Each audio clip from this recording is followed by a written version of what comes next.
Nous continuons sur les gardes et déplacements, un petit peu plus complexe aujourd'hui, et nous voyons ça de suite, juste après ça.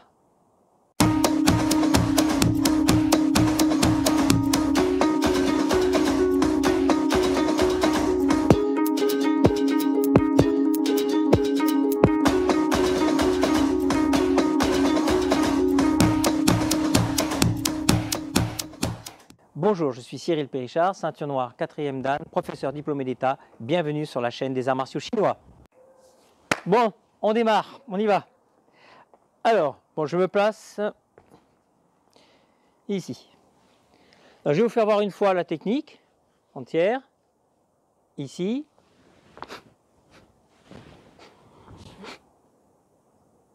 D'accord. Je le fais voir maintenant de dos. Je vais me placer, je pense que tout le monde me voit. J'ai un repère.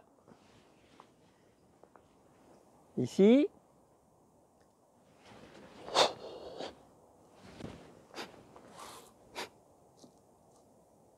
Bien. Donc là, on a vu la série que vous avez étudiée. Vous avez remarqué qu'on a fait par rapport à la dernière fois, on avait travaillé la vidéo d'avant. Pour ceux qui découvrent, vous cliquez au-dessus, vous allez découvrir donc toutes les gardes et déplacements. On voit donc, on revoit ce déplacement. Xiepu ou Taopu, suivant les styles. D'accord? Le pas croisé. Là, la différence, vous vous rappelez que la dernière fois, justement, la particularité, c'est quand je passe mon pied devant, et ben ma garde ne change pas. D'accord? Là, cette fois-ci, mon pied, je vais faire de ce côté-ci, il passe devant, mais comme je le croise à 45 degrés, vous voyez que là, je ne suis pas bien, comme ma hanche est passée devant, donc je suis obligé de changer de garde. Ce qui est avantageux parce que je vais vouloir, par exemple, ici, pour repousser une attaque, je fais mon retrait et je passe ici. Donc vous voyez l'intérêt de cette posture, elle peut changer. Il suffit simplement de croiser et vous changez de garde. Et là, ça devient, on peut dire, un peu plus complexe. Mais vous allez vous habituer à force de travailler. Donc on le revoit, je vais le faire en détail, ici. Donc là, je suis placé comme ceci. Donc Padma-pu, vous vous rappelez, j'avance tranquillement. Kong-pu, Padma-pu. Et ici, je vais changer de garde. Ma main, elle prend le contrôle en face. Je me positionne à 45 à peu près au niveau du Taopu. Petit retrait de la jambe droite. Je me place, Xiepu, bien appuyé. Voilà. D'accord? On le fait de l'autre côté, ici. Padma-pu, la garde. J'avance. Vous vous rappelez, hein, la main descend, l'autre la remplace. Kong-pu, Padma-pu. Ici, ma main droite s'avance. Je bloque. Je passe en Xiepu ou Taopu, retrait de la jambe gauche, ici, et là, j'abaisse Xiepu.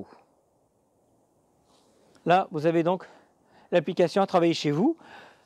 Alors après, vous pouvez le faire d'affilée, comme ça, changer de côté, et on va le voir évidemment en retrait. Alors en retrait, on refait exactement la même chose. Je vais vous faire voir d'un côté, ici, voilà. Là, vous allez avoir ici un même déplacement. Hein. Vous vous rappelez que là, j'abaisse ma main avant, je repousse avec cette main ici. Et je passe Padma-pu. Là, j'avance quand même et je fais mon retrait ici.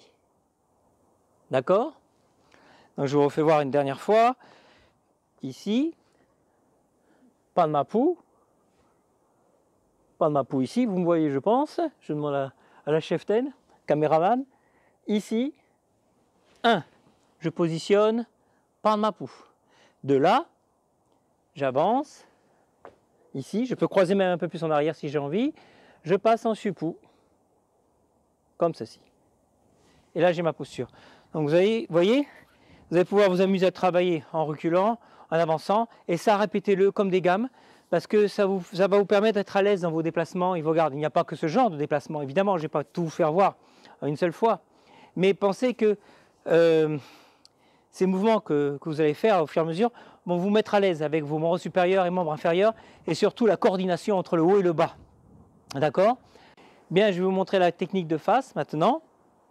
Donc, on se place Padma-pu, je me place le plus loin possible, comme ceci, j'avance, Kong-pu, Padma-pu, ici je place Taopu, Xiepu. D'accord? Après, on va le faire de l'autre côté. Comme ceci. Pareil. Kong Pu, Pan Ma Pu. Je bloque et je passe en Xie Pu. Retrait, Xu Pu. Bien. Ben maintenant, tranquillement, chez vous, comme d'habitude, vous me faites tout ça et je vous dis à la semaine prochaine.